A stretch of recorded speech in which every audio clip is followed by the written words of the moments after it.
도시에서 가장 높은 언덕, 흰 대리석으로 지어진 3층 저택이 있어요. 차고에는 검은 벤츠 2대가 그림자처럼 서 있습니다. 이곳은 중견건설그룹 한성 한태영 회장님의 집입니다. 겉보기에는 완벽한 성공과 명예가 가득한 곳이었죠. 하지만 그 완벽한 질서 속에는 단 하나의 균열이 존재했습니다. 바로 회장님의 외아들 한서준 도련님입니다. 서준 도련님은 언제나 낙제를 반복했어요. 가르치는 선생님마다 손을 들고 떠나갔고 아버지는 분노로 얼굴이 굳었죠. 돈으로 살 수 없는 단 하나의 문제, 성적이었습니다. 아버지는 아들을 투자 대상으로 보셨고 아들은 아버지의 기대를 견디지 못하고 점점 깊은 침묵 속으로 숨어들었습니다. 넌 언제까지 이 모양일 거냐? 내 명예에 먹칠하는 것도 모자라. 아버지의 차가운 목소리는 매일 밤 저택에 울려 퍼지는 무거운 짐이었습니다. 서준 도련님은 늘 고개를 숙였어요. 나는 바보인가? 스스로에게 질문을 던졌습니다. 그때 아무도 신경 쓰지 않던 사람이 저택에 들어왔습니다. 낡은 앞치마에 낡았지만 깨끗한 분홍 고무장갑을 낀 평범한 청소 담당 가사 도우미 강은주 씨였습니다. 그녀는 조용히 그림자처럼 일했어요. 하지만 그녀는 곧 알게 되었죠. 서준 도련님이 단순히 공부를 못하는 게 아니라 다르게 세상을 본다는 것을요. 숫자가 아닌 그림으로, 공식이 아닌 이야기로 세상을 이해하는 아이라는 것을요. 사람들은 가정부에게 청소나 할 것이지 주제넘은 짓은 하지 말라고 경고했습니다. 그러나 강은주 씨는 서준 도련님의 다름을 특별함으로 바꾸기 위한 위험한 비밀 수업을 시작합니다. 이 작은 불씨가 과연 차가운 회장님의 저택에 어떤 놀라운 변화와 충격을 가져오게 될까요? 안녕하세요. 저는 오늘 여러분께 이 저택에서 벌어졌던 한 소년과 한 여인의 특별한 비밀 이야기를 들려드리려 합니다. 사연 시작 전 구독과 좋아요 부탁드립니다. 한 회장님 댁의 아침 식사는 늘 전쟁 직전의 고요함 같았습니다. 서준 도련님은 6시에 일어나 정장 같은 교복을 입고 3미터 길이의 대리석 식탁 끝에 앉아 아버지의 눈치를 보았어요. 서준아. 네, 아버지. 서준 도련님은 움찔했어요. 내일 모레 학교에서 중간고사 성적표가 나온다고 들었다. 네. 서준 도련님은 고개를 숙였습니다. 이번엔 실망시키지 않으리라 믿는다. 한성그룹의 외아들이라는 이름의 무게를 내가 알았으면 좋겠다. 죄송합니다. 죄송하다는 말 벌써 몇 년째 듣는 줄 아느냐? 감정적인 사과는 아무것도 바꾸지 못해요. 중요한 건 결과야. 아버지는 신문을 탁 내려놓으셨습니다.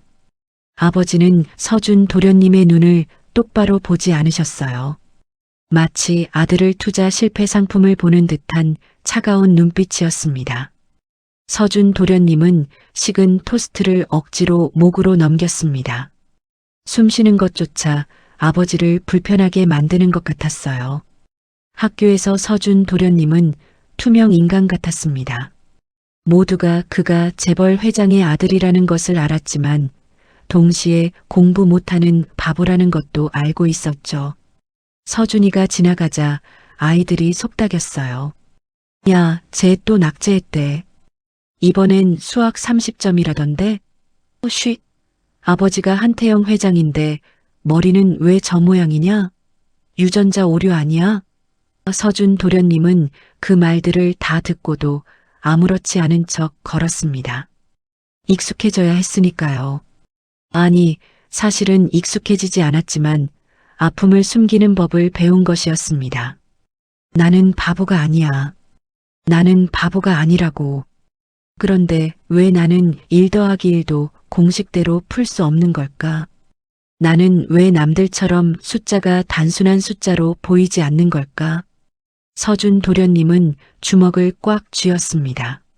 학교에서 돌아온 서준 도련님은 곧바로 서재로 향했습니다. 두꺼운 나무문 너머로 아버지의 서재가 있었지만 서준 도련님에게는 이 작은 공부방이 곧 세상의 전부였어요. 서준은 수학 문제집을 펼쳤어요. 3분의 1 더하기 4분의 1. 분수 덧셈 문제였습니다. 서준 도련님은 공식을 떠올리려 했지만 머릿속에서는 숫자들이 개미떼처럼 흩어지며 춤을 추는 것 같았습니다. 통분, 분모, 그런 단어들은 그저 머리를 아프게 만들 뿐이었어요. 안 돼, 안 돼. 답답함에 서준 도련님은 문제집 대신 옆에 놓인 오래된 스케치북을 펼쳤습니다. 그리고 무의식적으로 그림을 그리기 시작했어요. 3분의 1은 커다란 케이크 3조각 중 하나야. 4분의 1은 강물 4갈래 중 하나고 그걸 합치면 서준 도련님은 복잡한 수식들을 나무로, 구름으로, 강물로 만들었습니다. 분수는 케이크 조각이 되었고 방정식은 하늘을 나는 새로 표현되었어요. 그림을 그리자 비로소 마음이 편안해졌습니다. 머리가 맑아지는 기분이 들었습니다. 서준 도련님은 작게 중얼거렸어요. 다르게 생각하는 것뿐이야. 나는 바보가 아니야. 서준 도련님은 스케치북 맨 마지막 페이지에 그 말을 적었습니다. 다음 날 아침 서준 도련님은 평소처럼 스케치북을 책상 위에 두고 학교로 향했어요. 그리고 그날 새로운 가정부가 저택에 도착합니다. 새로운 청소 담당 가정부 강은주 씨는 키가 작고 머리를 단정하게 뒤로 묶은 분이었습니다. 겉모습은 낡은 앞치마에 분홍 고무장갑을 낀 흔한 가정부였지만 눈빛이 달랐어요. 강 씨, 여기는 회장님 댁이야. 청소할 때 걸레 소리, 물소리 하나도 안 나게 조심해야 돼. 도련님 방은 특히 신경 써. 오 여사는 쌀쌀맞게 말했습니다. 네, 오 여사님. 숙지하겠습니다. 강은주 씨는 차분하게 대답했습니다. 오 여사는 이 저택에서 20년 동안 일한 총괄 관리인입니다. 강은주 씨를 하급 노동자로 분류하며 경계하는 눈치였어요. 오 여사는 코웃음을 치듯 말했어요. 그리고 강 씨, 쓸데없는데 신경 쓰지 마. 주제넘는 짓 하지 말라고. 내 담당은 청소와 정리뿐이야. 강은주 씨는 고개를 끄덕이며 명심하겠습니다라고 대답했어요. 강은주 씨는 조용히 일했습니다. 걸레질 할 때도 설거지 할 때도 소리가 나지 않았어요. 그녀는 마치 저택의 공기처럼 움직였습니다. 강은주 씨는 서준 도련님의 방을 청소할 때 유독 시간이 오래 걸렸습니다. 도련님의 책상은 어지럽지 않았지만 책상 위에 놓인 두꺼운 스케치북에 시선이 멈추었죠. 이런 그림을 그리는구나. 이건 수학이네. 분수의 통분을 나뭇가지로 표현했어. 영어 단어는 색깔로 외우고 있고 강은주 씨는 조용히 스케치북을 넘기며 생각했습니다. 그녀는 깜짝 놀랐습니다. 다른 사람들이라면 단순한 낙서로 치부했을 그림들이었지만 그녀의 눈에는 서준 도련님의 특별한 사고방식이 보였어요. 그것은 바로 공간 시각적 사고였습니다. 이 아이는 바보가 아니야. 남들이 보지 못하는 방식으로 세상을 보고 있네. 강은주 씨는 미소 지으며 생각했어요. 강은주 씨는 스케치북 맨 마지막 페이지에 적힌 글을 읽었습니다. 나는 바보가 아니야. 다르게 생각할 뿐이야. 그녀는 그 문장을 읽는 순간 가슴이 뜨거워지는 것을 느꼈습니다. 그리고 그녀의 과거 미술 치료사 겸 유치원 교사였던 시절의 기억이 떠올랐죠. 이 아이는 도움이 필요해. 공식이 아닌 언어의 이해가 필요한 거야. 강은주 씨는 조심스럽게 스케치북을 덮었습니다. 다음 날 오후 서준 도련님은 학교에서 돌아와 숙제를 하다가 또다시 막혔어요. 답답함에 다시 스케치북에 복잡한 도형들을 그려 넣었습니다. 그때 강은주 씨가 청소를 위해 방에 들어왔어요. 준우 도련님, 잠깐 실례하겠습니다. 서준 도련님은 당황하며 스케치북을 가리려 했습니다. 아, 네. 강은주 씨는 청소 도구를 내려놓고 서준 도련님의 옆에 조용히 섰습니다. 준우야. 네. 서준 도련님은 고개를 들었습니다. 내 그림 참 예쁘더라. 서준 도련님은 얼굴이 빨개졌어요. 아, 죄송해요. 공부 안 하고 낙서만 해서. 미안할 게 뭐 있니? 수학이 그림으로 보이는구나. 강은주 씨는 부드러운 미소를 지으셨습니다. 서준 도련님은 깜짝 놀랐습니다. 아버지는 물론 학교 선생님들도 쓸데없는 짓, 집중 못하는 증거라고 비난했던 그 그림을 이 가정부 아주머니는 수학이라고 불러주신 것입니다. 서준 도련님은 작은 목소리로 물었습니다. 아주머니도 그림으로 보이세요? 다르게 보는 건 나쁜 게 아니야. 남들이 못 보는 걸 볼 수 있다는 건 오히려 특별한 능력이 될 수 있단다. 강은주 씨는 서준 도련님의 눈을 바라보셨어요. 그 순간 서준 도련님은 처음으로 누군가 자신의 편이 되어주는 기분을 느꼈습니다. 차가운 저택의 벽이 무너지고 가슴 한편에 따뜻한 햇살이 드는 것 같았습니다. 그날 밤 서준 도련님은 강은주 아주머니의 말이 머릿속을 맴돌아 잠을 이루지 못했습니다. 자신을 바보가 아닌 특별함으로 봐준 첫사람이었으니까요. 다음 날 아침 강은주 씨는 걸레질을 멈추었습니다. 아주머니, 혹시 저 가르쳐 주실 수 있으세요? 그림으로요. 내가 청소하는 아줌마가 도련님을 서준 도련님은 간절하게 손을 모았습니다. 아주머니는 제 그림을 이해하셨잖아요. 선생님들은 저를 그냥 바보라고 생각하세요.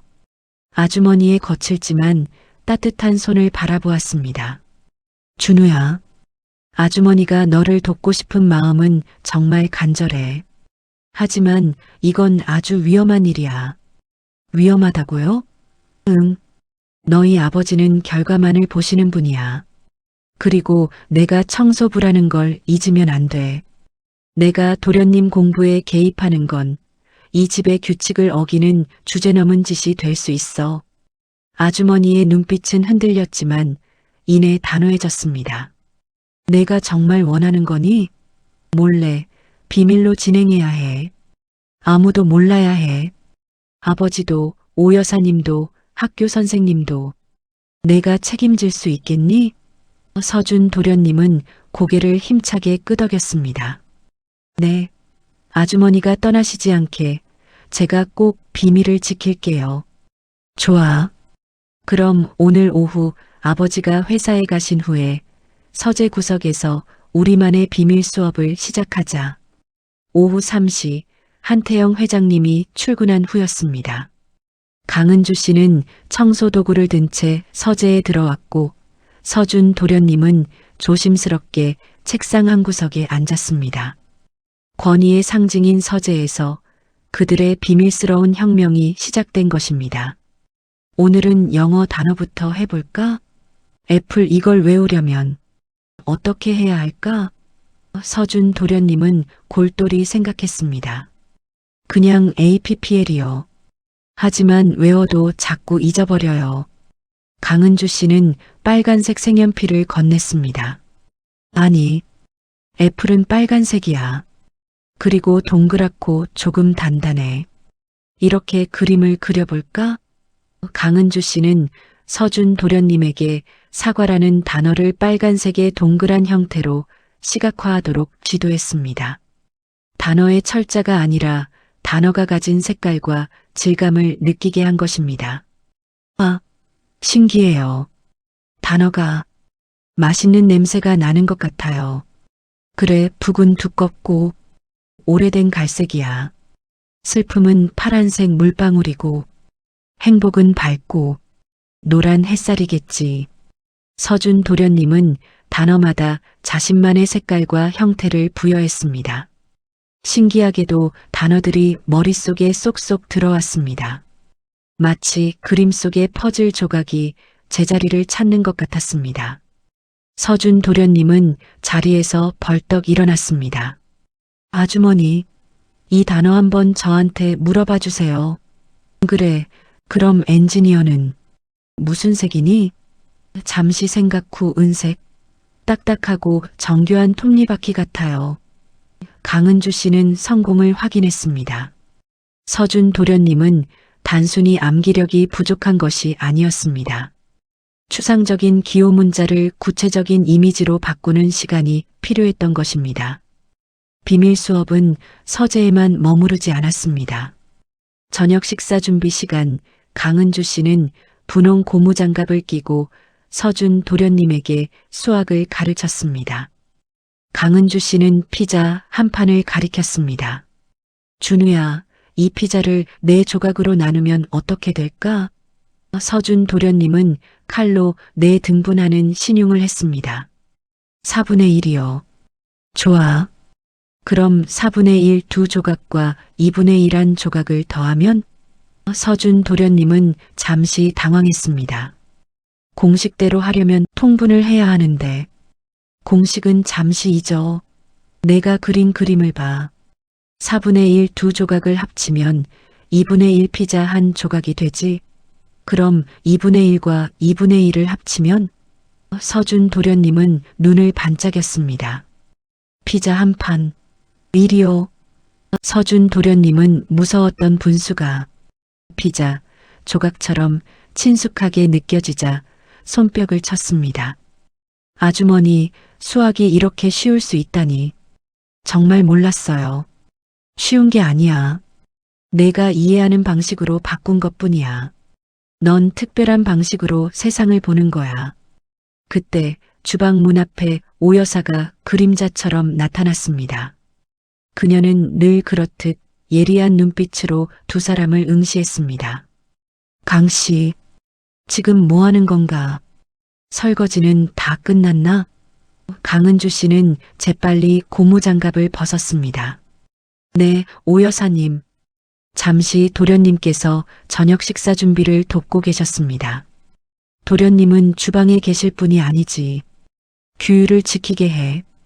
오 여사의 날카로운 시선에 강은주 씨는 고개를 숙였습니다.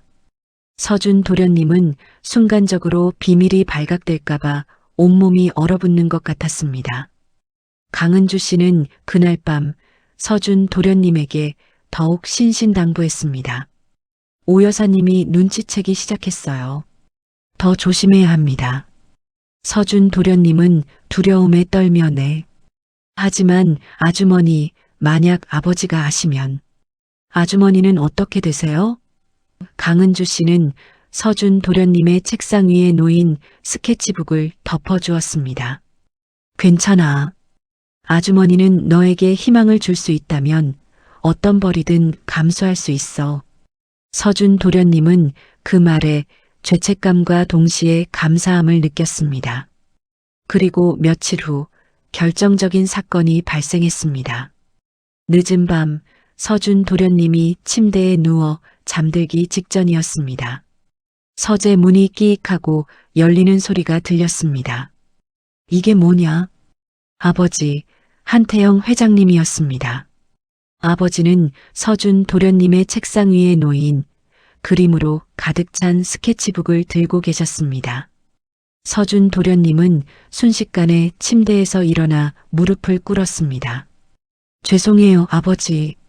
한태영 회장은 스케치북을 펴서 넘겼습니다.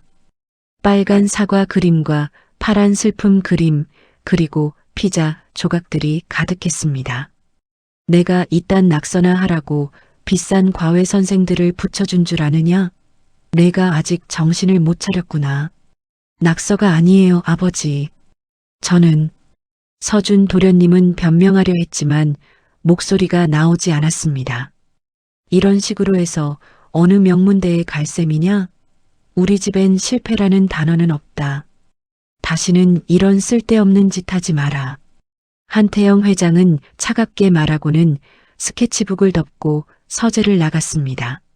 서준 도련님은 베개에 얼굴을 묻고 울었습니다. 다시 한번 스스로를 바보라고 느꼈습니다. 하지만 동시에 강은주 아주머니에게 미안한 마음이 더 컸습니다. 이 비밀이 언제까지 지켜질 수 있을까요?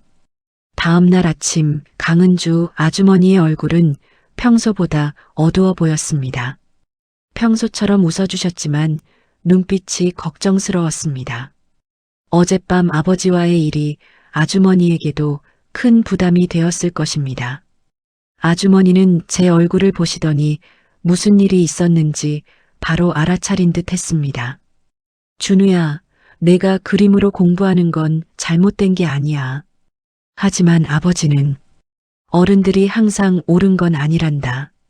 특히 내가 어떻게 생각하는지 모르면서 판단하는 건 더더욱 그렇고. 아주머니는 잠시 망설이는 듯 했습니다. 아주머니도 두려워하는 것이 느껴졌습니다. 하지만 아주머니는 조심스럽게 말했습니다. 내가 도와줄까? 어떻게요? 내가 이해하는 방식으로 공부하는 법을 가르쳐 줄게. 하지만 비밀이어야 해. 가슴이 두근거렸습니다. 누군가 저를 도와주겠다고 하는 건 처음이었습니다. 정말요? 그래. 하지만 아무도 몰라야 해. 아버지도 오 여사님도. 저는 고개를 끄덕였습니다. 그 순간 뭔가 새로운 희망이 생기는 기분이었습니다. 그날 오후부터 우리의 비밀 수업은 더욱 은밀하게 진행되었습니다. 아버지가 회사에 가신 후 우리는 주로 집안 구석구석을 활용했습니다. 오늘은 정원에서 시작했습니다. 아주머니는 낡은 분무기로 식물에 물을 주시면서 저에게 분수를 설명해 주셨습니다. 장미꽃 한 송이를 반으로 나누고 다시 반으로 나누면서 2분의 1 개념을 알려주셨습니다. 준우야, 이 물방울 하나가 0.1이라면 10개 모이면 뭐가 될까? 1이요. 제가 대답하자 아주머니는 환하게 웃으셨습니다. 그 미소를 보면 가슴이 따뜻해졌습니다. 아주머니의 손끝이 닿는 곳마다 세상의 모든 것이 저에게는 교재가 되는 것 같았습니다. 주방에서는 더 재미있었습니다. 아주머니가 저녁 준비를 도우면서 쌀알로 수학을 배웠습니다. 한 컵에 담긴 쌀알을 보며 비율을 배웠고 숟가락과 젓가락으로 덧셈과 뺄셈을 했습니다. 이 숟가락 3개에서 젓가락 2개를 빼면 숟가락 1개요. 아주머니는 제가 틀려도 화내지 않으셨습니다. 다시 천천히 설명해 주셨습니다. 그래서 공부가 무섭지 않았습니다. 오히려 아주머니와 함께하는 시간이 기다려졌습니다. 공부가 재미있다는 것을 처음으로 알게 되었습니다. 영어 공부도 특별했습니다. 창가에서 밤하늘을 보면서 별자리로 알파벳을 그려보았습니다. 문문달님이 웃어요. 아주머니가 조용히 중얼거리시면 저도 따라했습니다. 그러면 영어 단어가 노랫말처럼 머릿속에 들어왔습니다. 무엇보다 좋았던 건 제 그림을 인정받는 기분이었습니다. 수학 문제를 그림으로 풀면 아주머니는 늘 고개를 끄덕이셨습니다. 이렇게 생각하는 내가 특별해. 그 말을 들을 때마다 가슴이 뿌듯했습니다. 지금까지 누구도 저를 특별하다고 말해준 적이 없었거든요. 한 달 정도 지나자 확실히 달라진 게 있었습니다. 학교에서 문제를 풀 때 예전보다 이해가 빨라졌습니다. 아직도 어려웠지만 예전처럼 아예 포기하지는 않았습니다. 하지만 마음 한편으로는 불안했습니다. 이 비밀이 언제까지 지켜질까? 특히 오 여사의 감시가 심해졌습니다. 오 여사는 저희가 정원에서 공부할 때 멀리서 지켜보았습니다. 창문 너머로 시선을 느낄 때가 많아졌습니다. 어느 날 오후 아주머니와 주방에서 분수 공부를 하고 있는데 오 여사가 갑자기 들어왔습니다. 뭐 하고 계세요? 오 여사의 목소리가 차가웠습니다. 아주머니는 당황하지 않고 자연스럽게 대답했습니다. 저녁 준비 도우면서 놀고 있었어요. 놀고 계셨다고요? 오 여사의 눈빛이 의심스러워 보였습니다. 제 책상 위에 놓인 공책을 보더니 무언가 생각하는 표정이었습니다. 그날 이후로 오 여사의 감시가 더욱 심해졌습니다. 저희가 어디에 있든 나타났습니다. 정원에 있으면 빨래를 널러 나오고 서재에 있으면 청소를 하러 들어왔습니다. 아주머니도 눈치를 채신 것 같았습니다. 예전보다 더 조심스러워지셨습니다. 오 여사가 보이면 재빨리 수업을 중단하시고 다른 일을 하는 척 하셨습니다.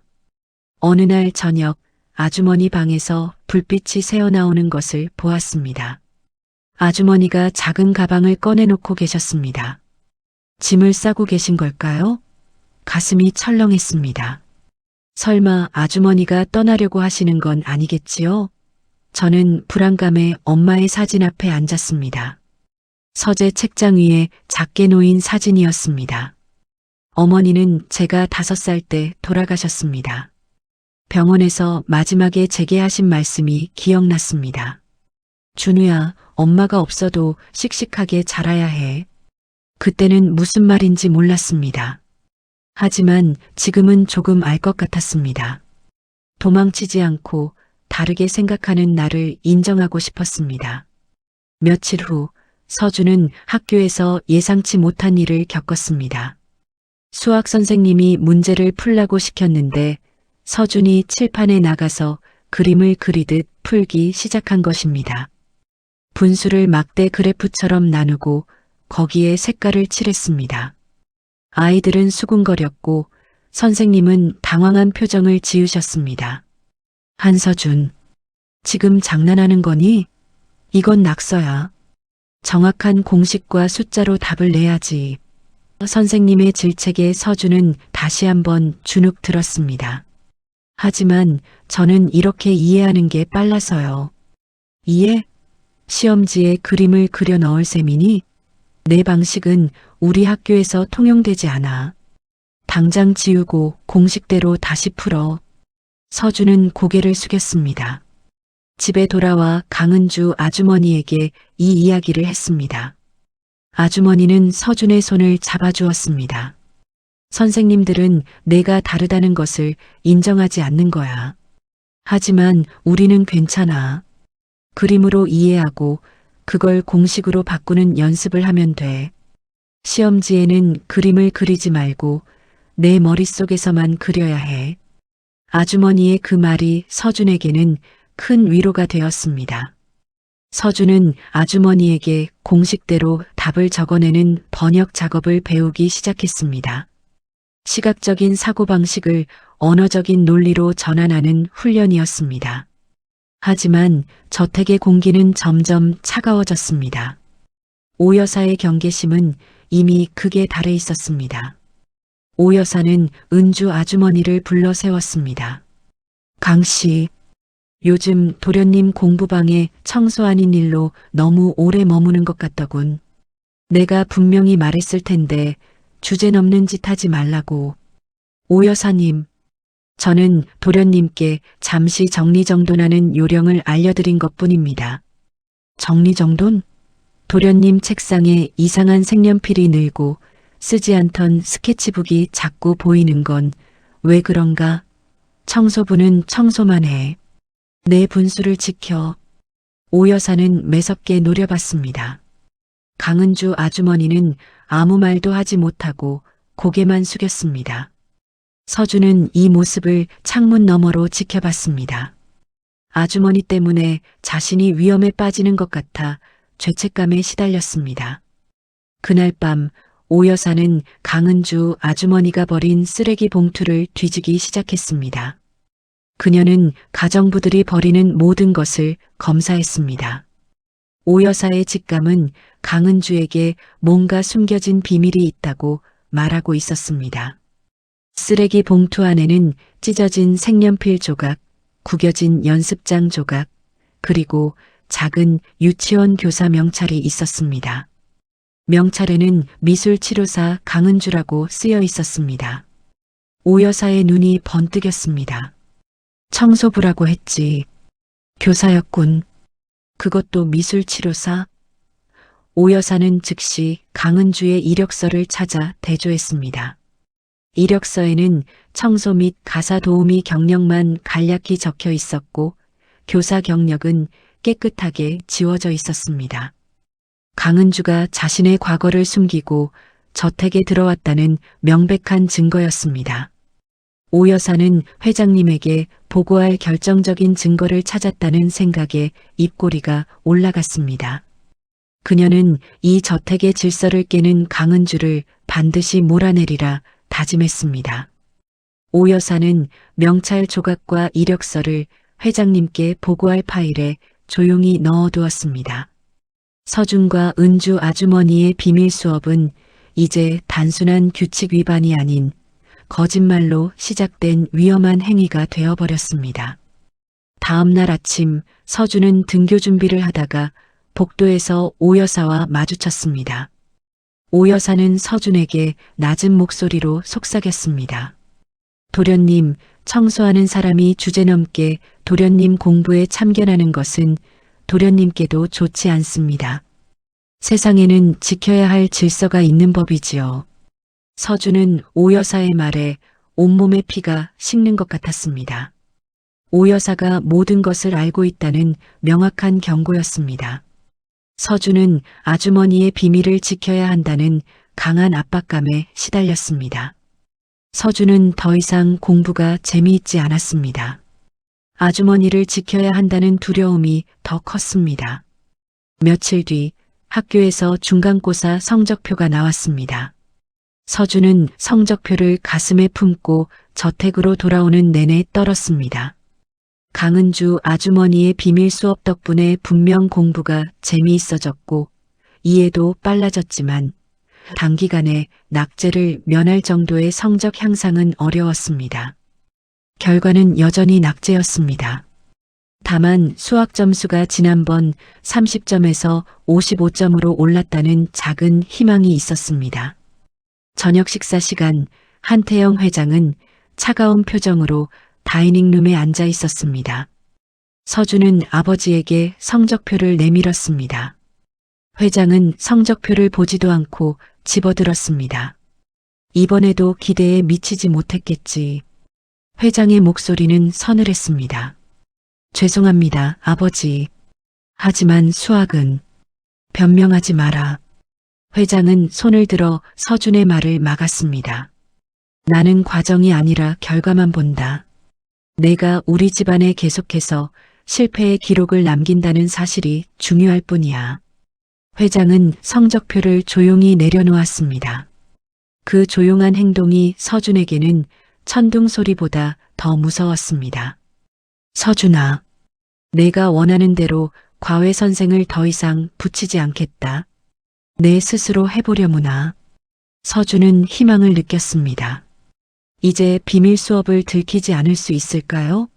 하지만 회장의 눈빛이 서준을 꿰뚫었습니다. 내게 마지막 기회를 주겠다. 기말고사다. 만약 기말고사에서도 낙제를 면하지 못한다면 너는 유학을 가게 될 것이다. 내가 혼자 힘으로든 누구의 도움을 받든 결과를 증명해내야 해. 유학이요? 서준은 놀랐습니다. 아버지는 자신을 아예 이 저택에서 격리시키려 한다는 생각이 들었습니다. 그래. 이 저택은 너의 나태함을 더 이상 용납할 수 없어. 서준은 절망에 빠졌습니다. 아주머니의 도움이 간절했지만 기말고사까지 남은 시간은 한 달 반뿐이었습니다. 그날 밤 서준은 아주머니에게 이 사실을 털어놓았습니다. 아주머니, 저 유학 갈 수도 있어요. 기말고사에서 낙제하면 안 돼요. 강은주 아주머니는 놀란 기색을 숨기지 못했습니다. 그녀는 잠시 생각에 잠겼습니다. 한 달 반이라. 시간이 없네. 아주머니, 혹시 저 포기하실 건가요? 서준의 눈에 눈물이 고였습니다. 강은주 아주머니는 서준의 머리를 부드럽게 쓰다듬었습니다. 무슨 소리니? 아주머니는 너를 포기하지 않아. 다만 더 큰 위험을 감수해야 할 것 같아서 걱정일 뿐이야. 아주머니는 결심한 듯 말했습니다. 앞으로 우리는 청소 시간 외에도 밤 시간을 활용해야 해. 회장님이 늦게까지 서재에 계시지 않는 날 아주 짧게라도 집중적으로 수업을 하자. 다음 날부터 강은주 아주머니는 잠을 줄여가며 서준을 가르쳤습니다. 밤 11시 회장님이 안방으로 돌아가신 후 서준의 공부방에서는 희미한 스탠드 불빛이 새어나왔습니다. 아주머니는 피곤한 기색 없이 서준이 이해할 때까지 끊임없이 그림을 그리고 비유를 들어 설명했습니다. 준우야, 넌 이미 기초적인 지식을 머릿속에 그림으로 담고 있어. 이제 그 그림에 공식이라는 이름표를 붙여주기만 하면 돼.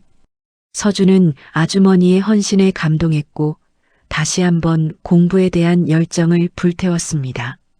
아버지의 차가운 경고는 오히려 서준에게 아주머니를 지키고 싶은 강한 동기가 되었습니다.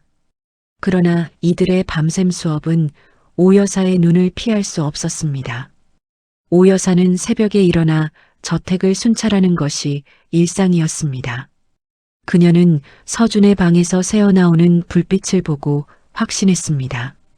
저 가정부가 선을 넘었다. 오 여사는 서둘러 회장님께 이 사실을 보고하려 했지만 회장님은 중요한 해외 출장으로 며칠간 저택을 비우게 되었습니다. 오 여사는 회장이 돌아오는 날까지 증거를 모아두기로 결정했습니다.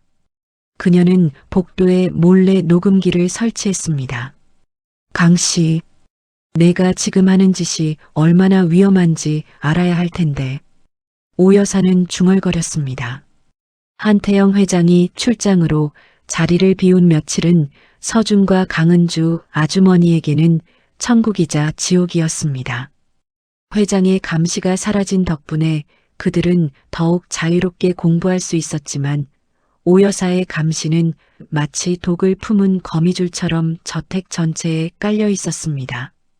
오 여사는 서준의 방 앞에 설치해둔 녹음기를 매일 아침 회수했습니다.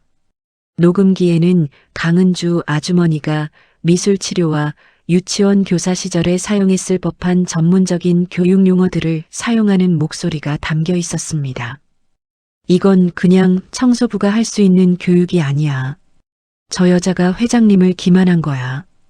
오 여사는 증거를 들으며 만족스러운 미소를 지었습니다.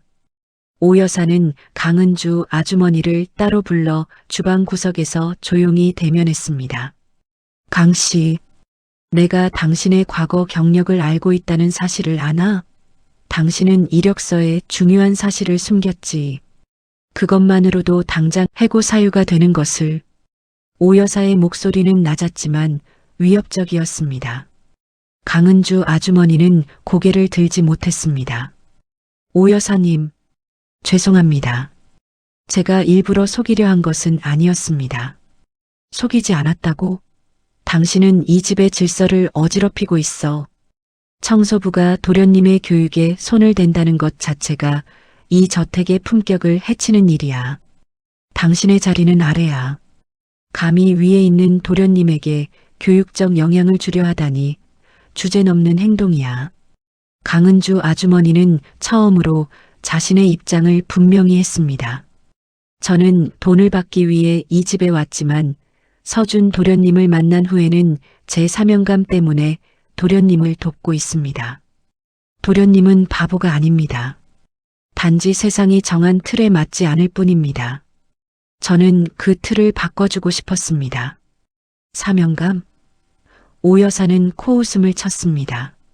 사명감이라는 고상한 말로 당신의 위선을 포장하지 마.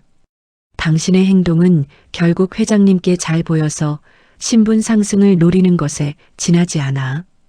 내가 곧 회장님께 이 모든 사실을 보고할 것이고 당신은 이 저택에서 불명예스럽게 쫓겨날 거야. 강은주 아주머니는 침묵했습니다. 오 여사에게는 자신의 진심이 통하지 않을 것이라는 것을 알았습니다. 중요한 것은 서준의 기말고사였습니다. 강은주 아주머니는 밤늦게까지 서준의 학습 진도를 점검했습니다. 서준은 미술적 사고를 논리적 공식으로 전환하는 훈련을 반복하며 이해도가 눈에 띄게 좋아졌습니다.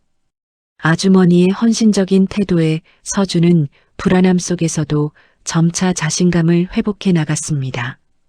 아주머니, 저 이제 함수가 그림으로 보여요. 기울기가 계단처럼 올라가는 게 보여요. 서준은 흥분해서 말했습니다. 그래, 이제 그 그림을 달러와이는 x 플러스 b달러라는 언어로 옮겨 적을 수 있으면 돼. 아주머니는 미소를 지었습니다. 이틀 후 한태영 회장이 해외 출장에서 돌아왔습니다. 저택의 분위기는 순식간에 빙점으로 떨어졌습니다. 오 여사는 회장이 저택에 도착하자마자 비밀 보고를 위해 회장실로 들어갔습니다. 손에는 강은주 아주머니의 이력서 사본, 녹음된 파일, 그리고 유치원 교사 명찰 조각이 들려 있었습니다. 한태영 회장은 출장에서 돌아온 피로를 풀 시간도 없이 오 여사의 비밀 보고를 받았습니다. 회장실의 두꺼운 문이 닫히고 오 여사는 준비해 온 증거들을 차례로 테이블 위에 올려놓았습니다. 회장님, 새로운 청소부 강은주, 이 여자는 우리를 속였습니다. 이력서에 중요한 사실을 숨겼습니다. 오 여사는 목소리를 낮췄지만 그 안에는 승리감이 배어 있었습니다. 회장은 말없이 이력서를 바라보았습니다. 숨긴 사실이라니? 이 여자는 과거 미술치료사이자 유치원 교사였습니다. 청소부 행세를 하며 도련님의 교육에 개입하고 있습니다. 이 저택의 질서를 교란하고 있는 것입니다. 오 여사는 테이블 위에 명찰 조각과 녹음 파일을 놓았습니다. 이 녹음 파일을 들어보십시오. 시각적 언어, 놀이 치료 같은 전문 용어를 사용하고 있습니다. 이는 단순한 가정부의 행위가 아닙니다. 회장은 테이블 위에 놓인 명찰 조각을 집어들었습니다.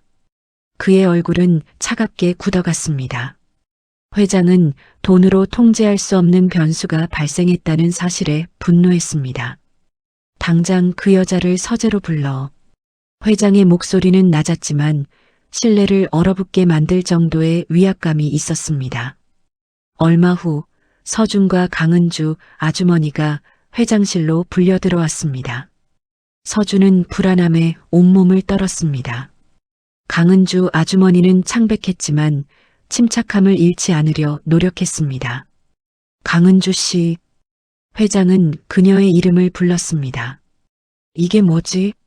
회장은 명찰 조각을 그녀 앞에 던지듯 내려놓았습니다. 강은주 아주머니는 고개를 숙였습니다. 죄송합니다, 회장님. 제 과거 경력을 말씀드리지 않은 것은 사실입니다. 왜 숨겼나? 그리고 왜 주제넘게 서준의 공부에 손을 댔지? 내가 당신에게 맡긴 일은 청소와 정리였을 뿐이다. 당신이 감히 이 집의 교육 방식에 개입할 권리가 있나? 회장은 자리에서 일어났습니다. 서준은 아주머니를 변호하고 싶었지만 아버지의 분노 앞에서 입이 떨어지지 않았습니다. 아버지, 아주머니는 저를 도우려고. 너는 가만히 있어. 회장이 서준을 향해 소리쳤습니다. 내가 또 낙제 점수를 받으면 이 집의 모든 사람에게 문제가 생긴다는 것을 모르느냐? 내가 낭비한 시간과 돈이 얼마인지 아느냐? 회장은 분노를 강은주 아주머니에게 집중시켰습니다. 당신이 무슨 생각으로 일했는지 모르겠으나 당신의 행동은 위선이고 월권 행위다. 당신은 당장 이 저택을 나가야 해. 오 여사, 당장 짐을 싸서 내보내게. 강은주 아주머니는 고개를 들었습니다. 그녀의 눈빛은 흔들리지 않았습니다. 회장님, 저에게는 변호할 권리가 있습니다. 변호? 당신의 이력서, 위조와 월권 행위는 변호의 여지가 없어. 저는 단지 서준 도련님을 도왔을 뿐입니다. 도련님은 바보가 아닙니다. 다르게 생각하는 특별한 아이일 뿐입니다.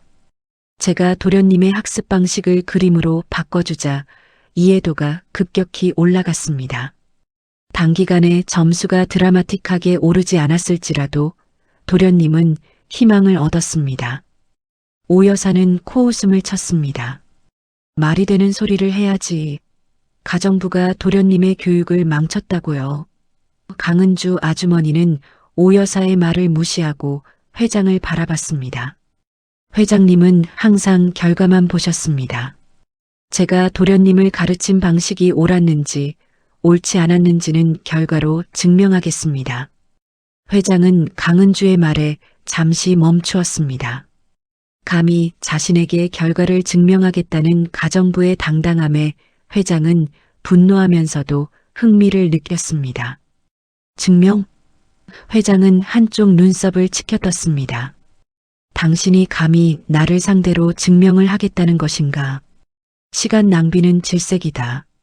시간 낭비가 아닐 것입니다. 강은주는 단호했습니다. 회장님께서 가장 중요하게 여기시는 것은 성공과 효율이십니다. 저는 도련님을 가르친 방식이 지금까지 붙였던 그 어떤 명문대 출신 과외교사보다도 효율적이었음을 보여드리겠습니다. 서준은 숨을 멈추었습니다. 아주머니의 떨리는 어깨를 보며 자신을 위해 모든 것을 걸었다는 것을 알았습니다. 저는 도련님께 수학 공식이 그림으로 보이는 방법을, 영어 단어가 색깔로 외워지는 방법을 가르쳐 드렸습니다. 이는 도련님의 잠재력을 끌어낸 것입니다. 회장님께서는 이 잠재력을 쓰레기로 여기실 것인지 아니면 능력으로 인정하실 것인지 결정하실 수 있습니다. 오 여사는 참지 못하고 끼어들었습니다. 회장님, 저 여자의 허황된 말에 속으시면 안 됩니다. 낙제생을 하루아침에 바꾸는 마법은 없습니다. 강은주는 오 여사를 잠시 노려봤습니다. 오 여사의 얼굴은 분노로 상기되어 있었습니다. 좋다. 회장은 냉정한 목소리로 결단을 내렸습니다. 시간을 얼마나 주면 되겠나? 강은주 아주머니는 깊게 숨을 들이쉬었습니다. 딱 이틀만 주십시오. 이틀 동안 도련님께 최종 점검을 진행하겠습니다. 그리고 이틀 뒤 회장님께서 직접 보시는 앞에서 최종 시험을 치르겠습니다. 만약 도련님이 그 시험에서 낙제를 면할 정도의 점수를 받거나 회장님이 제시하신 문제를 논리적으로 풀이해 낸다면 저를 해고하지 말아 주십시오. 만약 실패한다면? 회장의 눈이 차가워졌습니다. 실패한다면 저는 아무런 조건 없이 모든 책임을 지고 이 저택을 떠나겠습니다. 그리고 도련님은 회장님의 뜻대로 유학을 가시면 됩니다. 강은주는 대답했습니다. 이것은 그녀의 마지막 승부수였습니다. 회장은 잠시 침묵했습니다. 이틀이라는 시간 동안 낙제생이 성과를 낸다는 것은 불가능에 가까웠습니다. 그러나 그는 가정부의 눈에서 강한 확신을 보았습니다. 좋다. 이틀 주겠다. 회장은 손짓으로 오 여사를 물렸습니다. 오 여사, 이 이틀 동안 강은주 씨에게 아무도 간섭하지 않도록 해. 대신 이틀 후 시험 준비는 당신이 철저히 해. 서준은 눈물이 핑 돌았습니다. 아주머니가 자신을 위해 인생 전체를 걸었다는 사실에 가슴이 미어졌습니다. 그는 아버지 앞에서 굳게 다짐했습니다. 나는 반드시 해내야 해. 아주머니를 지켜야 해. 회장은 서재를 나서는 서준과 강은주 아주머니의 뒷모습을 차가운 시선으로 바라보았습니다. 그는 이 이틀 뒤에 벌어질 결과가 무엇이든 자신의 권위를 지키는 선에서 모든 것을 끝낼 생각이었어요. 회장실에서 나온 서준은 강은주 아주머니의 손을 잡았습니다. 손이 차갑게 떨리고 있었습니다. 아주머니는 방금 자신의 직업과 미래를 서준의 어깨 위에 올려놓은 것입니다. 아주머니, 정말 죄송해요. 저 때문에 이렇게 위험해지셨어요. 서준의 목소리는 떨렸습니다. 준우야. 아주머니는 서준을 마주보며 말했습니다. 미안해하지 않아도 돼. 이건 너를 위한 일만이 아니야. 아주머니에게도 이 일이 얼마나 중요한지 너는 모를 거야. 아주머니는 내가 세상의 시선에 갇히지 않고 내 방식대로 빛나는 아이라는 것을 증명하고 싶어. 그날 밤 서준은 잠을 이룰 수 없었습니다. 아주머니가 저를 믿어주셨다는 사실이 기뻤지만 실패했을 때의 결과가 너무나 두려웠습니다. 유학은 아버지의 최종 통보였고 아주머니의 해고는 서준에게는 세상의 유일한 빛이 꺼지는 것과 같았습니다. 다음 날 이틀간의 지옥 훈련이 시작되었습니다. 아주머니는 서준의 방에 있는 모든 물건을 활용했습니다. 훈련은 단순한 문제풀이가 아니라 사고방식의 통역 훈련이었습니다. 준우야, 이 문제는 3차원으로 그려야 해. 공이 굴러가는 궤적을 머릿속에서 시뮬레이션 해봐. 그리고 그 궤적을 다시 공식이라는 평면에 끌어내야 해. 아주머니는 서준이 이해할 때까지 끊임없이 독려했습니다. 서준은 지우개 가루를 바닥에 흘리며 필사적으로 문제에 매달렸습니다. 수학 공식은 거대한 벽 같았고 서준은 그 벽을 그림이라는 사다리를 이용해 넘어가려 했습니다. 이해는 되지만 정확하게 숫자로 옮기는 과정에서 실수가 반복되었습니다. 아니, 준우야. 4분의 1 피자 조각이 3분의 1 조각과 합쳐지려면 둘 다 12조각으로 잘라야 해. 통분은 단순히 숫자를 바꾸는 게 아니라 기준 조각을 통일하는 작업이야. 아주머니는 서준의 손을 잡고 설명했습니다. 밤이 깊어질수록 서준의 체력은 바닥났습니다. 머리가 터질 듯이 아팠고 눈꺼풀은 천근만근 무거웠습니다. 아주머니, 저 못하겠어요. 너무 어려워요. 서준은 울음을 터뜨릴 것 같았습니다. 제가 또 낙제하면 아주머니는 저 때문에 쫓겨나세요. 저는 정말 바보인가 봐요. 강은주 아주머니는 서준을 안아주었습니다. 따뜻하고 단단한 위로였습니다. 바보가 아니야. 너는 이틀이라는 시간의 압박과 아버지의 시선 때문에 힘든 것뿐이야. 걱정하지 마. 내가 그림으로 이해한 모든 것은 이미 내 것이야. 이제 남은 건 용기뿐이야. 아주머니를 믿고 너의 다름을 믿자. 아주머니의 목소리는 떨리지 않았습니다. 서준은 아주머니의 헌신적인 태도에서 다시 한번 힘을 얻었습니다. 서준은 눈물을 닦고 다시 연필을 잡았습니다. 그들을 지켜보는 시선이 있었습니다. 오 여사는 회장님이 없는 틈을 타 서준의 방문 밖에서 복도 구석에 몸을 숨기고 있었습니다. 그녀는 이 상황을 이해할 수 없었습니다. 저 가정부가 왜 자기 미래를 걸고 저렇게까지 헌신하지? 오 여사는 강은주 아주머니의 진심을 이해하지 못했고 그저 위선이나 다른 목적이 있을 것이라고 의심했습니다. 그녀는 이틀 후 아주머니가 실패하고 불명예스럽게 쫓겨나는 것만을 기다렸습니다. 이틀간의 지옥 훈련이 끝났습니다. 서준의 눈은 충혈되어 있었지만 정과는 다른 확신으로 빛나고 있었습니다. 그는 이제 공식을 외우는 것이 아니라 그림을 그린 후 그것을 다시 공식으로 번역할 수 있었습니다. 모든 것은 논리적인 흐름으로 연결되었습니다. 시험 당일 아침 강은주 아주머니는 분홍 고무장갑을 벗고 깨끗한 앞치마를 입고 있었습니다. 아주머니는 서준에게 다가와 작은 나무 펜던트를 건넸습니다. 이게 뭐예요? 서준이 물었습니다.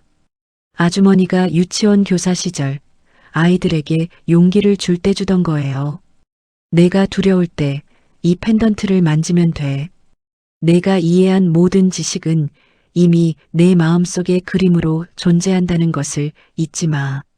아주머니는 미소를 지었지만 눈가에는 불안감이 서려 있었습니다. 아주머니, 정말 괜찮으시겠어요? 제가 만약 실수하면. 괜찮아.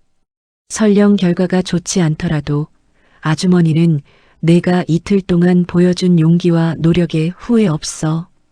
이제 중요한 건 내가 내 방식을 세상 앞에서 숨기지 않고 보여주는 거야. 회장실로 가는 복도는 마치 단두대로 향하는 길처럼 길게 느껴졌습니다. 서준은 펜던트를 꽉 쥐었습니다. 옆에는 강은주 아주머니가 조용히 걸었습니다.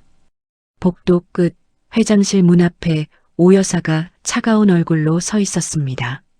강 씨, 회장님께서 시험 준비를 마치셨다고 하더군.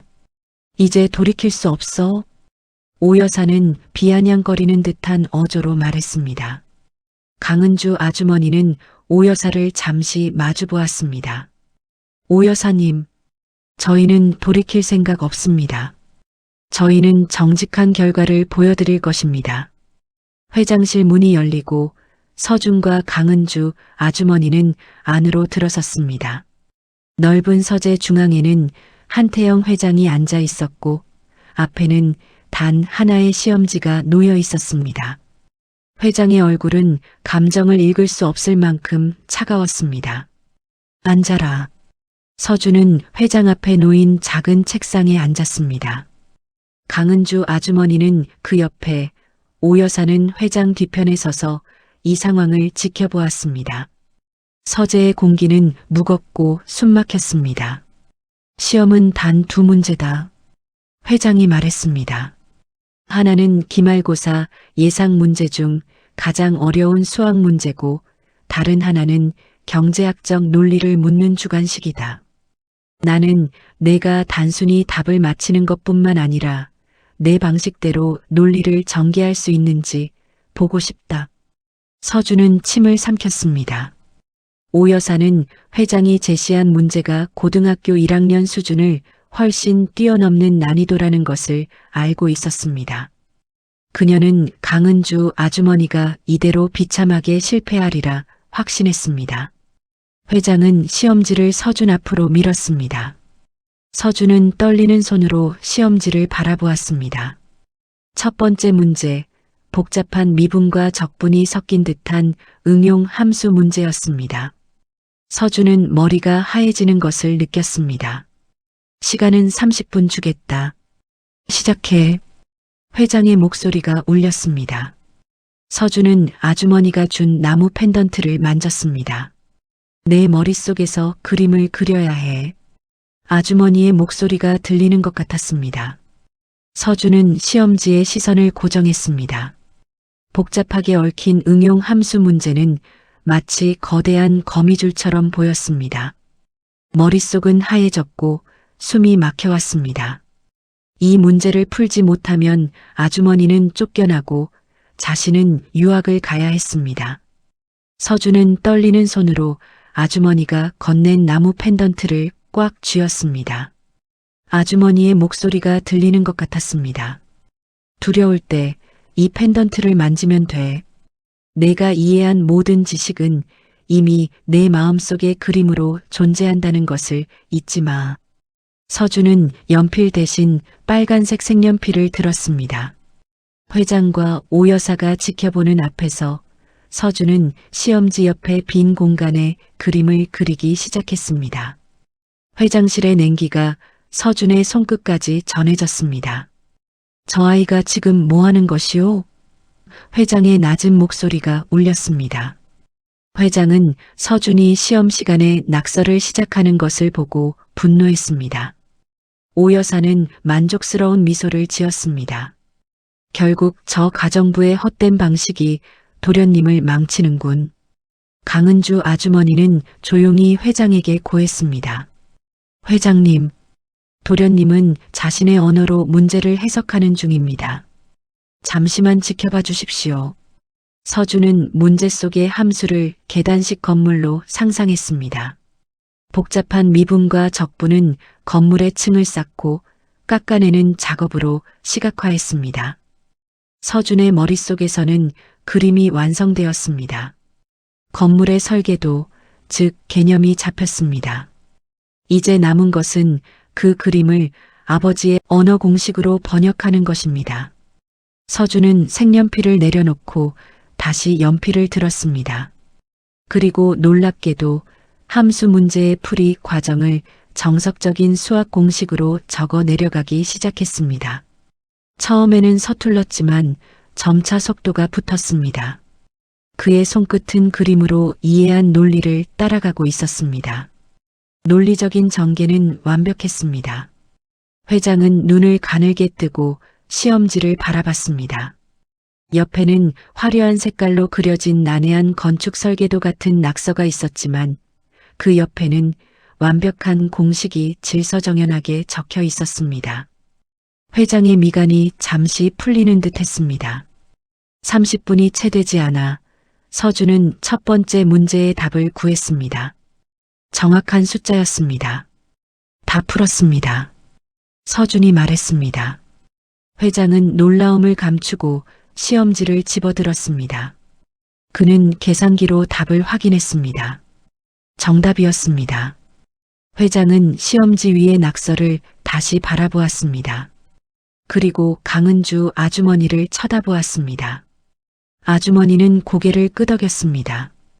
오 여사는 충격에 휩싸였습니다. 낙제생이 회장님의 문제를 정답으로 풀다니 말도 안 돼. 오 여사의 얼굴은 새파래졌습니다. 회장은 곧바로 두 번째 문제를 제시했습니다. 한성그룹의 분기별 재무 비율을 분석하고 다음 분기 투자 전략에 대한 논리적인 이유를 제시하시오. 이것은 고등학생 수준을 완전히 넘어선 경제학과 경영학의 주관식 문제였습니다. 회장은 서준의 사고의 깊이를 시험하려 했습니다. 서준은 두 번째 문제를 바라보았습니다. 한성그룹의 재무 비율 분석과 다음 분기 투자 전략이라니요. 이것은 도련님의 수준을 한참 뛰어넘는 문제였습니다. 오 여사는 회장 뒤에서 비웃음을 흘리고 있었어요. 강은주 아주머니는 걱정스럽게 서준을 바라보았습니다. 서준은 다시 펜던트를 만졌습니다. 아주머니가 주신 나무 펜던트였어요. 내 방식대로 해. 아주머니의 격려가 떠올랐습니다. 서준은 이 문제 역시 시각적 언어로 접근하기로 결심합니다. 회장님의 언어로 번역하려면 먼저 재무 비율을 시각화해야 했어요. 서준은 시험지의 글 대신 두 개의 큰 원을 그리기 시작했습니다. 회장님은 미간을 찌푸리셨습니다. 또 낙서인가요? 하지만 아주머니는 서준을 믿고 계셨습니다. 서준이 그린 첫 번째 원은 자본을 나타내는 파란색 원이었어요. 두 번째 원은 부채를 나타내는 빨간색 원이었습니다. 서준은 문제에 제시된 숫자에 맞춰 파란색 원의 크기를 조절했습니다. 안정적인 자본 비율은 파란색 원이 빨간색 원보다 훨씬 크다는 그림으로 표현했어요. 서준은 그림을 완성하고 이제 그것을 논리적인 서술로 옮겼습니다. 한성그룹의 재무 비율은 파란색 자본이 빨간색 부채보다 훨씬 크다는 것을 알 수 있었습니다. 이것은 회사의 자금 조달 능력이 매우 안정적이라는 것을 의미해요. 현재 시장 상황에서 다른 기업들이 위험을 회피하는 노란색 경계 전략을 취할 때 한성그룹은 녹색 성장 전략을 취할 수 있습니다.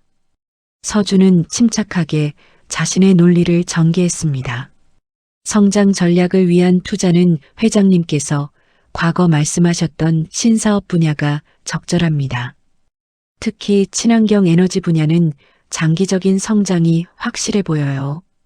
따라서 저는 다음 분기에 전환 사채 발행을 통한 투자보다 자사주 매입 후 소각을 통해 주주 가치를 높이는 동시에 신사업에 집중 투자해야 한다고 생각합니다. 회장님은 서준의 대답이 끝날 때까지 미동도 하지 않으셨습니다. 그의 눈은 오로지 서준이 그린 두 개의 색깔원과 그 밑에 적힌 논리적인 투자 전략을 번갈아 보셨어요. 서준의 대답은 전문 경제학자의 보고서처럼 완벽하게 정제되지는 않았지만 핵심 논리가 명확하고 대담했습니다. 회장은 서준이 단순히 암기한 지식이 아니라 자신의 생각을 가지고 분석했다는 것을 깨달았습니다. 그동안 회장님이 아들에게 기대했던 것은 바로 이 논리적인 사고였어요. 오 여사는 경악했습니다. 낙제생이 회장님의 경영학 문제를 그럴듯하게 풀어내다니요. 그녀는 강은주 아주머니를 노려보았습니다. 강은주 씨, 회장님이 아주머니를 불렀습니다. 네, 회장님. 아주머니는 떨리는 목소리로 대답했습니다. 이게 당신이 가르친 방식인가요? 회장님의 목소리에는 분노 대신 깊은 회의감이 섞여 있었습니다. 네, 회장님. 도련님은 그림으로 세상을 이해하는 시각적 사고 능력자세요. 저는 단지 도련님이 그 그림을 회장님의 언어, 즉 논리적인 공식으로 번역할 수 있도록 도와드렸습니다. 강은주 아주머니는 담담하게 대답했어요. 아주머니의 목소리에는 자부심이 있었죠. 회장님은 시험지를 테이블 위에 내려놓으셨습니다.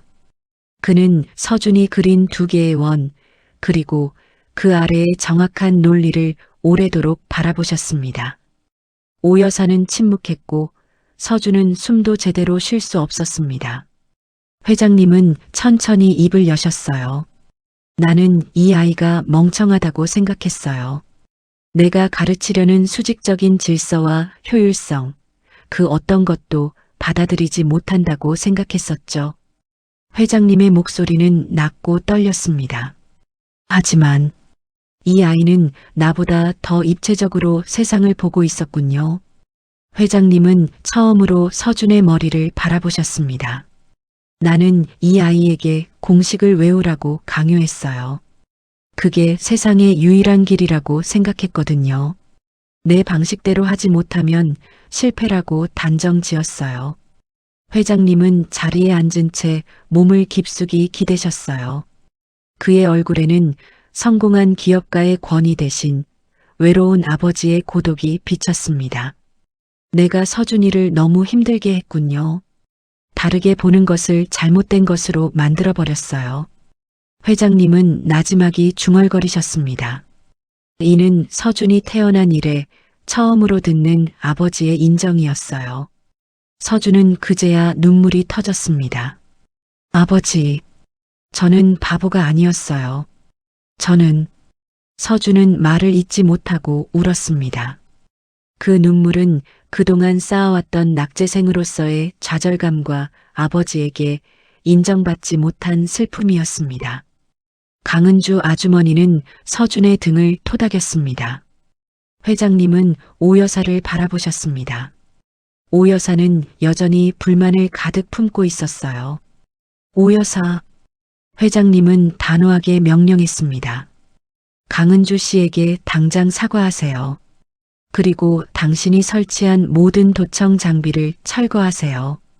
그녀는 월권 행위를 한 것이 아니라 나의 무능을 채워준 분이십니다. 오 여사의 얼굴은 하얗게 질렸습니다. 그녀는 20년 동안 쌓아온 저택관리인의 권위가 한순간에 무너지는 것을 느꼈습니다. 오 여사는 강은주 아주머니에게 형식적으로 고개를 숙였습니다. 강은주 씨, 제가 잘못 판단했습니다. 강은주 아주머니는 고개를 숙인 오 여사를 조용히 바라보았습니다. 아무 말도 하지 않았어요. 침묵이 가장 강한 응답이었습니다. 회장님은 강은주 아주머니에게 고개를 숙이셨습니다. 강은주 씨, 고맙습니다. 당신의 헌신과 진심이 이 아이를 살렸어요. 당신의 과거 경력을 숨긴 것, 이제는 용서할 수 있을 것 같습니다. 아니, 숨기지 않았다면 당신은 이 저택에 오지 못했을 것입니다. 회장님의 눈빛은 진심으로 가득했습니다. 회장님은 강은주 아주머니에게 새로운 제안을 하셨어요. 강은주 씨, 이제부터 당신은 이 저택의 청소부가 아니십니다. 당신은 서준의 공식적인 학습 조력자이자 멘토가 되어 주십시오. 합당한 대우와 함께 서준이 원하는 방식으로 공부할 수 있도록 도와주세요. 회장님의 목소리에는 단호함이 묻어 있었습니다. 강은주 아주머니는 잠시 망설이셨습니다. 이 저택에 온 목적은 돈을 버는 것이었지만 서준과의 관계는 단순한 고용주와 피고용인의 관계를 넘어섰어요. 아주머니는 서준을 바라보셨습니다. 서준은 간절한 눈빛으로 아주머니를 올려다보고 있었습니다. 회장님, 저는 서준 도련님의 성장을 위해서라면 기꺼이 그 역할을 맡겠습니다. 하지만 저의 방식은 변하지 않을 것입니다. 도련님의 다름을 존중하며 그림과 시각적 사고를 기반으로 교육할 것입니다. 아주머니는 자신의 교육 철학을 분명히 밝혔습니다. 좋습니다. 이제 이 저택에서는 당신의 방식이 가장 효율적인 방식입니다. 나는 당신의 교육 철학을 존중하겠습니다. 회장님은 고개를 끄덕이셨어요. 오 여사는 그 자리에서 아무 말도 못했습니다. 20년 동안 지켜온 저택의 질서와 권위가 자신이 하급 노동자로 취급했던 강은주 아주머니에 의해 무너진 것입니다. 그녀는 회장님의 명령에 따라 복도에 설치했던 모든 녹음 장치를 치웠고 이후 강은주 아주머니와 서준에게 감히 눈도 마주치지 못했습니다.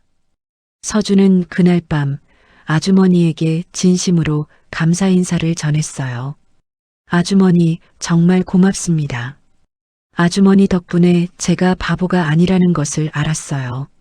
준우야, 너는 늘 특별했단다. 다만 내 날개를 억지로 접으려 했던 세상이 잘못된 것이었어. 이제부터는 너의 날개를 마음껏 펼쳐도 된단다. 아주머니는 따뜻하게 웃어주셨어요. 다음 날 아침 저택의 분위기는 완전히 바뀌었습니다. 한태영 회장은 식사 시간에 신문 대신 서준의 스케치북을 잠시 보셨어요. 그는 이해할 수 없는 그림들을 보며 예전처럼 분노하지 않고 오히려 이해하려는 노력을 하셨습니다. 서준아, 내가 그린 이 파란색 곡선은 무엇을 의미하는 것이니? 회장님이 조심스럽게 물으셨습니다. 서준은 놀랐지만 곧바로 기쁨에 찬 목소리로 설명했어요. 아버지, 이건 제가 생각하는 주식 시장의 변동성이에요. 파란색이 크면 클수록 예측이 어렵다는 뜻이에요. 회장님은 서준의 설명을 들으며 고개를 끄덕이셨어요. 그들의 대화는 더 이상 결과와 실패에 대한 것이 아니라 소통과 이해에 대한 것이었습니다. 서준은 처음으로 아버지와 눈을 마주보고 대화하는 기쁨을 느꼈습니다. 강은주 아주머니는 이제 분홍 고무장갑 대신 서류철을 들고 서재로 들어가셨습니다. 청소도구는 오 여사가 관리하는 다른 가정부에게 넘어갔습니다. 아주머니는 서준을 위한 새로운 학습 계획을 세우기 시작했습니다. 강은주 아주머니의 새로운 역할은 저택 전체에 긍정적인 변화를 가져왔습니다. 아주머니는 서준에게 정해진 수업 시간표 대신 서준이 가장 집중할 수 있는 시간에 가장 관심 있는 주제를 중심으로 학습을 진행했어요. 그들의 수업은 더 이상 비밀이 아니었고 아버지의 묵인하에 자유로워졌습니다. 서준은 아주머니에게 영어와 과학 과목에서도 시각적 사고 방식을 적용하는 법을 배웠습니다. 화학 공식은 둥근 구슬과 선으로 연결된 모형으로 역사적 사건은 시간의 흐름을 보여주는 지도와 색깔로 변했습니다. 서준은 모든 지식을 흡수하는 스펀지 같았습니다. 아주머니, 제가 이 공식을 그림으로 그릴 때 왜 이렇게 자유로운 기분이 드는 걸까요? 서준이 물었어요. 그건 내가 지식을 단순히 받아들이는 게 아니라 내 것으로 소유하고 있기 때문이야. 너는 이제 세상이 정해준 답을 찾는 아이가 아니라 내 방식대로 답을 만들어내는 아이가 된 거지. 아주머니는 따뜻하게 답해 주셨습니다. 서준의 성적은 눈에 띄게 오르기 시작했습니다.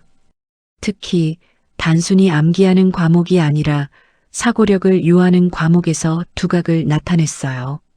학교 선생님들은 갑작스러운 서준의 변화에 놀라움을 금치 못했습니다. 한서준 학생이 달라졌어요.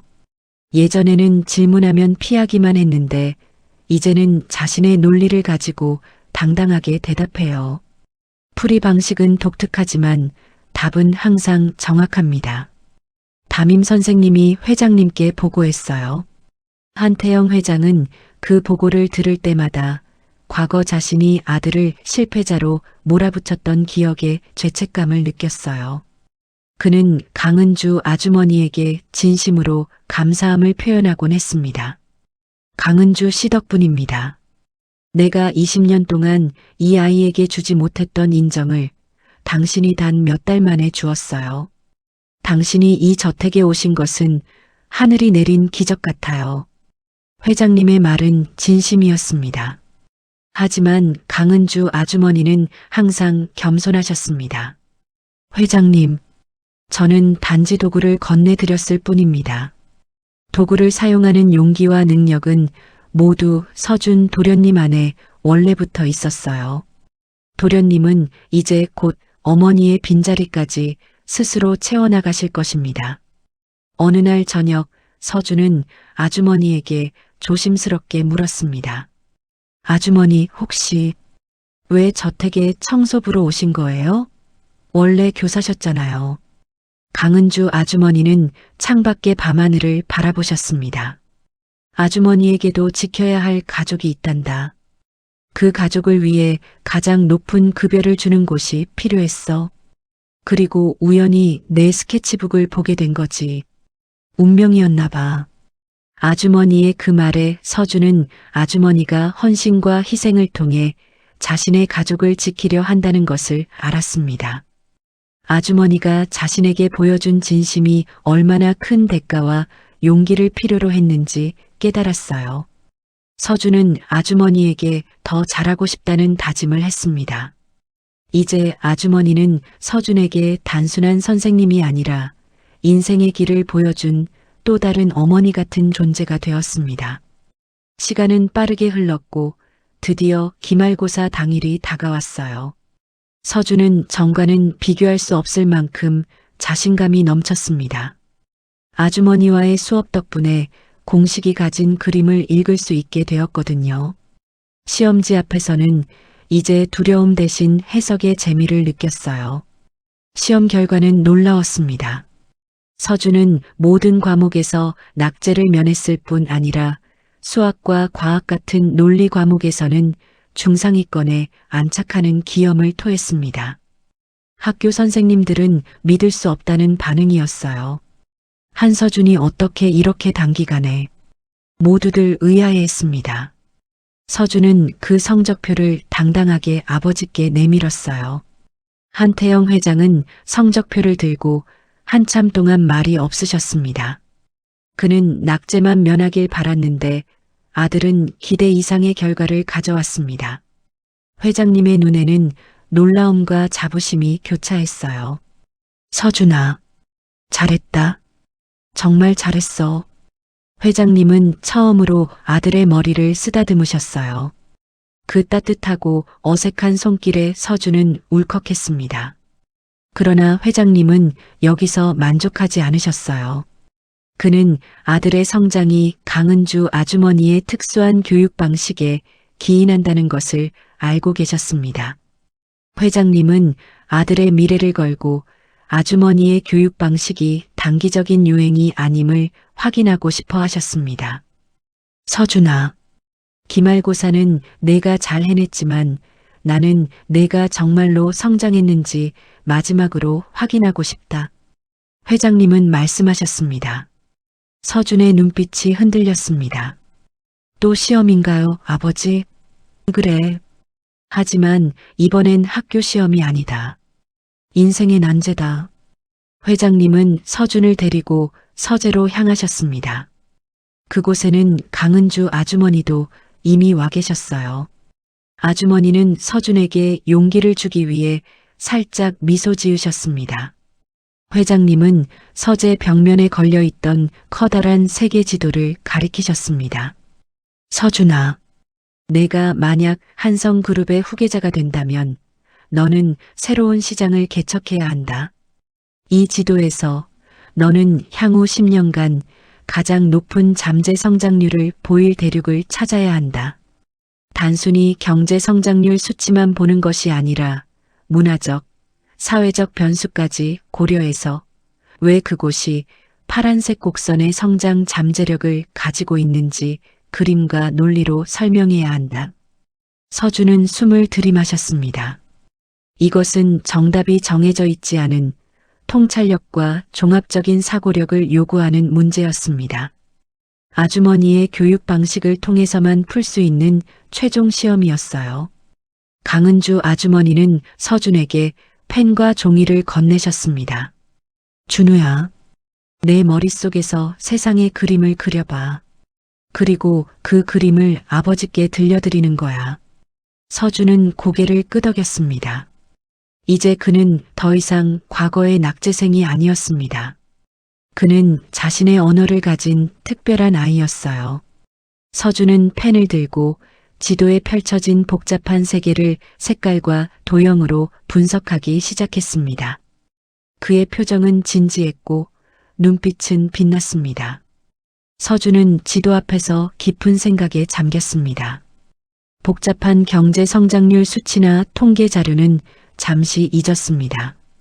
아주머니가 가르쳐준 대로 그는 먼저 색깔로 세계를 구분했어요. 선진국들은 이미 포화 상태인 차가운 파란색으로, 개발도상국들은 잠재력이 폭발하는 뜨거운 주황색과 초록색으로 보였습니다. 서준은 펜을 들어 지도 위의 아프리카 대륙에 집중적으로 원을 그리기 시작했어요. 그는 그곳이 가장 높은 성장 잠재력을 가지고 있다고 판단한 것입니다. 아버지, 저는 아프리카 대륙에 투자해야 한다고 생각해요. 서준이 말했어요.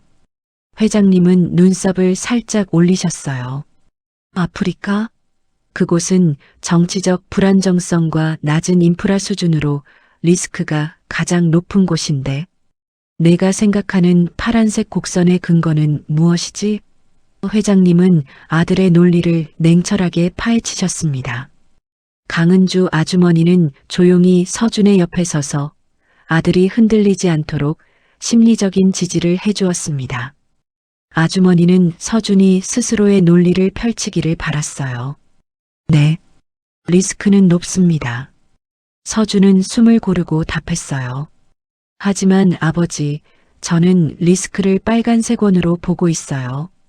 지금은 빨간색 원이 크지만 아프리카는 젊은 인구 비율이 전 세계에서 가장 높습니다. 젊음은 곧 초록색의 에너지와 노란색의 역동성이에요. 저는 그 잠재적인 에너지를 보고 있어요. 서준은 종이에 삼각형의 원리를 그렸습니다. 밑변은 젊은 인구이고 두 변은 기술 보급과 인프라 확충이었어요. 지금은 이 삼각형의 모양이 찌그러져 있지만 아버지의 건설 기술과 한성그룹의 자본이 두 변을 채워 넣는다면 이 삼각형은 곧바로 거대한 피라미드가 될 것입니다. 파란색 곡선은 가장 낮은 곳에서 시작해서 가장 가파르게 상승할 거예요. 서준의 설명은 놀라웠습니다. 그는 단순히 경제학적 통계를 외우는 것이 아니라 한성그룹의 장점과 현지 시장의 잠재력을 자신의 시각적 언어로 완벽하게 융합했어요. 젊은 인구를 초록색 에너지로, 인프라 확충을 삼각형의 변으로 표현하는 방식은 회장님에게 큰 충격으로 다가왔습니다. 회장님은 아들의 설명을 듣는 내내 미소를 숨길 수 없으셨습니다. 그의 아들이 이제 자신의 눈으로 세상을 읽고 자신의 언어로 통찰을 제시하고 있었어요. 이것은 수십억을 들여 얻을 수 없는 최고의 경영 수업 결과였습니다. 서준아, 내가 제시한 분석은 매우 대담하고 논리적이다. 회장님은 아들을 칭찬하셨습니다. 특히 리스크를 단순한 숫자가 아닌 빨간색 원으로 보고 그것을 인프라라는 변으로 극복하겠다는 발상은 나도 생각하지 못했어요. 서준은 아버지의 진심 어린 칭찬에 가슴이 벅차올랐습니다. 그는 이 모든 것이 아주머니가 자신에게 자신감을 심어준 덕분임을 알았어요. 회장님은 서준을 잠시 바라보셨습니다. 그 눈빛은 이제 차가운 권위가 아니라 따뜻한 존중으로 가득했어요. 회장님은 자리에서 일어나 서준에게 다가오셨습니다. 서준아, 내가 오늘 내게 보여준 것은 단순한 분석 능력이 아니다. 내가 가진 다른 시각과 자신만의 언어를 가지고 세상의 난제에 부딪힐 용기를 보여주었다. 회장님은 서준의 어깨를 감싸 안으셨어요. 서준은 놀랐습니다. 아버지와의 신체 접촉은 어렸을 때 이후 처음이었어요. 아버지의 품은 크고 단단했습니다. 서준은 그 따뜻함 속에서 그동안의 모든 불안감과 외로움을 씻어내는 기분이었습니다. 아버지, 감사합니다. 서준은 눈물을 글썽였습니다.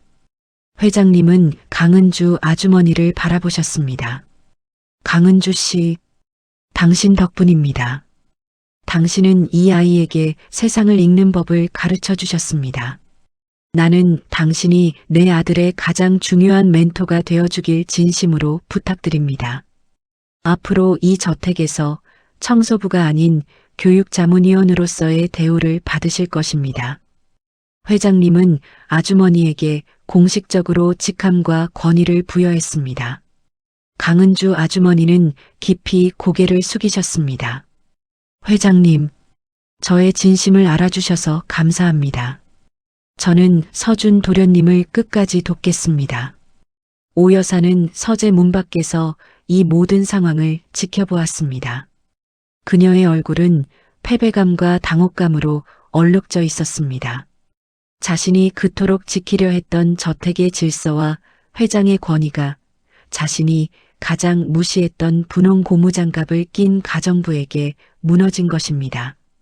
그녀는 자신이 아들의 잠재력을 막고 회장님의 마음을 가리고 있었다는 것을 뒤늦게 깨달았어요. 회장님은 오 여사를 바라보셨습니다. 오 여사, 그동안 수고 많으셨어요. 하지만 이 저택의 경영 방식이 바뀌었습니다. 당신의 낡은 방식은 더 이상 필요하지 않아요. 오늘부로 퇴직을 준비해 주시길 바랍니다. 보상은 충분히 해드릴 것입니다. 오 여사는 충격에 휩싸였습니다. 20년 동안 이 저택의 안주인처럼 군림했던 그녀가 단 한 번의 잘못된 판단과 시기심 때문에 하루아침에 모든 것을 잃었어요. 그녀는 강은주 아주머니를 원망스러운 눈빛으로 노려보았지만 아주머니는 그녀에게 아무런 악의도 보이지 않으셨습니다. 강은주 아주머니는 서준의 손을 잡고 서재를 나왔습니다. 복도는 이제 차가운 권위 대신 희망과 새로운 시작의 공기로 가득했습니다. 서준은 아주머니에게 활짝 웃어 보였습니다. 아주머니, 이제 아주머니는 쫓겨나지 않으세요. 이제 우리는 계속 함께 공부할 수 있어요. 서준은 기쁨을 감추지 못했습니다. 그래, 준우야. 이제 우리는 가장 효율적인 방식으로 계속 세상을 그림으로 그려보자. 이제 너는 너의 파란색 곡선을 스스로 그려나갈 수 있을 거야.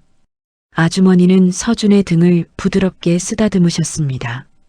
오 여사가 저택을 떠난 후 저택의 분위기는 이전과 완전히 달라졌습니다.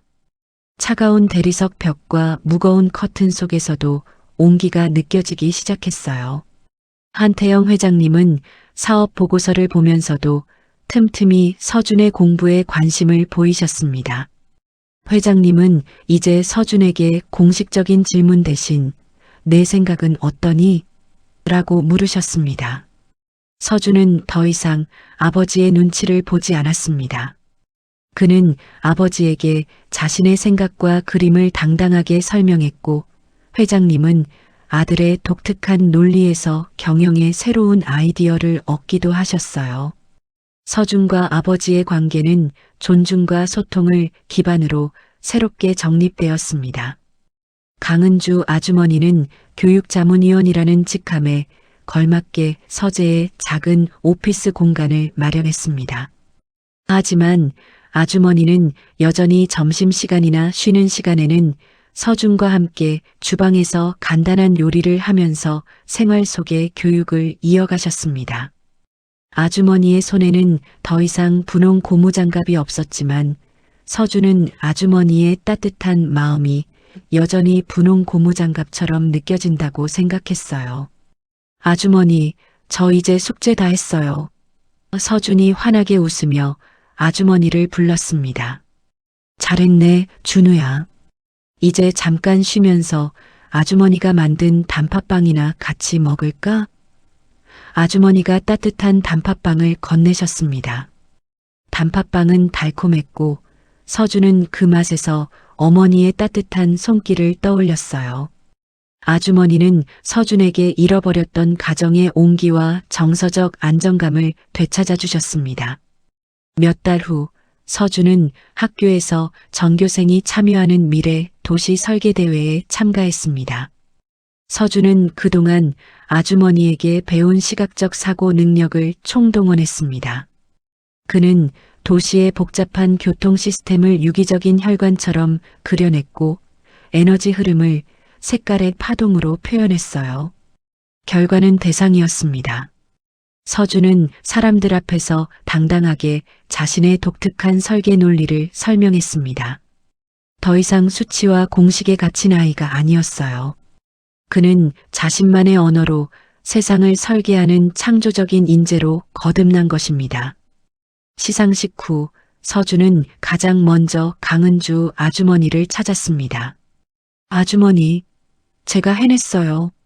축하한다, 준우야. 너는 아주 특별한 아이야. 이제 내가 그린 이 그림들이 세상을 바꿀 거야. 아주머니는 눈물을 글썽이며 서준을 안아주셨습니다. 한태영 회장은 그 모습을 뒤에서 지켜보셨습니다. 회장님은 자신의 아들이 성공이라는 껍데기를 벗고 진정한 행복과 잠재력을 찾았다는 것에 깊은 만족감을 느끼셨습니다. 회장님은 강은주 아주머니에게 다가가셨습니다.